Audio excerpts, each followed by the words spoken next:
Okay, I want you to imagine your nation's darkest hour. I mean, an unstoppable enemy is at the gates, the city is starving, and total destruction feels absolutely certain. Now imagine the one person who supposedly has a direct line to God is locked away in a prison cell. That's the absolutely wild setting for our story today. Let's dig into the prophecy that was born right there, in that very prison. And this is exactly where our story kicks off. Not on some epic battlefield, but in the gloom of a prison courtyard. You have the prophet Jeremiah, in chains, but his confinement, well, it becomes a place of incredible revelation, not silence. And what's so fascinating is this contrast, right? While his entire world is physically crumbling just outside the walls, his spiritual freedom is about to unleash a message that will echo for centuries. All right, so first things first, we really need to get a handle on the main character here, Jeremiah, and his very strange, very dangerous situation. I mean, it seems completely backwards, doesn't it? When you're facing a national crisis of this magnitude, shouldn't you be listening to every single bit of guidance you can get, especially from someone who's believed to be a messenger from God? Why on earth would you lock that guy up? Well, here's the thing. Jeremiah wasn't delivering these feel-good prophecies about a last-minute glorious victory. No, he was preaching inevitable defeat. He was going around telling the king, the army, the people that their fight was pointless and that the city was going to fall. So for King Zedekiah, this wasn't divine guidance, it was demoralizing propaganda. It was undermining the whole war effort. And in his eyes, that made Jeremiah a traitor. Okay, so now let's zoom out from Jeremiah's little prison cell and look at the brutal reality that was unfolding all across Jerusalem. What exactly was happening outside those walls? The enemy at the gates? They were the Chaldeans. Now this was the army of the incredibly powerful Neo-Babylonian Empire, led by the legendary and feared King Nebuchadnezzar II. We're talking around 586 BC, and these guys were the undisputed superpower in the region, and they had come to Jerusalem to conquer it, once and for all. And they were absolute masters of siege warfare. The prophecy even mentions these things called mounts. What were they? Well, they were these enormous earthen ramps built by the Babylonian army. Just picture it. They would patiently pile up dirt, rock, and rubble right up against the city's high walls, creating a slope for their soldiers and their siege engines to roll right up and over the top. It was a slow, terrifying, and basically unstoppable tactic. Now, this is where you can really see the two clashing perspectives. On one hand, the people of Judah saw themselves as heroes bravely fighting for their homes and their city.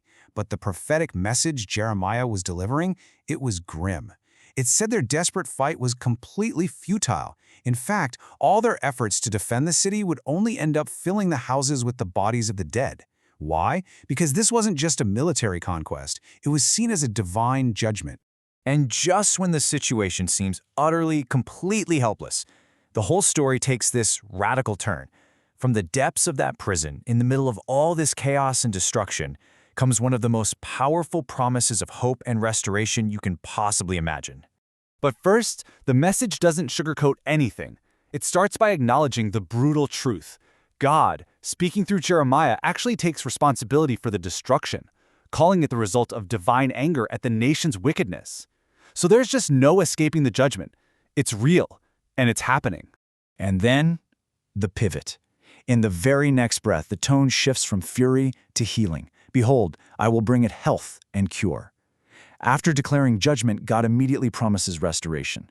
This is such a brilliant illustration of a core theme here, that the divine purpose goes way beyond destruction and into renewal. It is an absolutely stunning reversal. And just look at how complete this promise is. This isn't just about patching things up. We're talking about total restoration. Physical health for the city, spiritual flourishing with peace and truth, the exiles coming home, rebuilding the whole nation to its former glory, and, this is the big one, a complete spiritual cleansing and forgiveness for the very sins that caused the whole disaster to begin with. So, as we get to our final section, the big question is, did any of this actually happen? How did this incredible prophecy, delivered at rock bottom, actually play out in the real world? Well, the historical timeline is pretty remarkable. First came the ruin. Just as Jeremiah had prophesied, Jerusalem fell around 586 BC. The city was leveled, and its people were dragged off into exile in Babylon. But then came the restoration. Decades later, in 538 BC, a whole new power, the Persian Empire, conquered Babylon. And its king, Cyrus the Great, issued an amazing decree allowing the Jewish exiles to go home and rebuild their city and their temple. So the key takeaway here is that this prophecy kind of has layers. You've got the near historical fulfillment, the actual physical return from exile and rebuilding the city, but the language, all that talk of complete spiritual cleansing and an abundance of peace, that pointed to a much broader, deeper hope. A future messianic restoration where the relationship between God and his people would be totally renewed. And all of this leaves us with a final thought, one that resonates way beyond ancient history. The story of Jeremiah in prison shows us a promise of healing and restoration, being delivered not when things are good, but at the absolute worst moment imaginable. And it really forces us to ask ourselves, where is hope truly found when it feels like everything is lost?